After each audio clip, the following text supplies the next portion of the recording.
अभिनेते अजिंक्य देव यांना अभिनय क्षेत्रात का यायचे नव्हते? काय आहे कारण?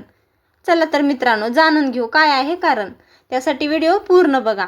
तर मित्रांनो, अभिनेते अजिंक्य देव यांना अभिनय क्षेत्रात येण्याऐवजी परदेशात जाऊन सॉफ्टवेअर इंजिनियर म्हणून करिअर करायचं होतं.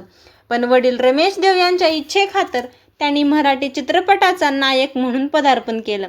अजिंक्य देव लहान होते तेव्हा त्यांना वडील आणि आई एवढे मोठे कलाकार आहेत याबद्दल मुळीच कल्पना नव्हती. वडिलांसोबत फिरायला जाताना त्यांच्या भोवती चाहत्यांची गर्दी बघून अजिंक्य देव घाबरून जायचे. शाळेतही आई वडील कलाकार असल्याने त्यांना नाटकात गाण्यात उभं केलं जायचं, पण त्यातही त्यांना म्हणावा तसा इंटरेस्ट नसायचा. राजेश खन्ना हे रमेश देव यांचे मित्र. एकदा राजेश खन्ना दादरला रानडे रोडवर असलेल्या रमेश देव यांच्या घरी येत होते. त्यांना बघून रानडे रोड ट्रॅफिकने जाम झाला होता. ती गर्दी पाहून खरं तर अजिंक्य देव घाबरले होते, पण कालांतराने या कलाकाराच्या लोकप्रियतेबाबत त्यांना हळूहळू कल्पना येऊ लागली आणि ते अभिनय क्षेत्राकडे वळत गेले.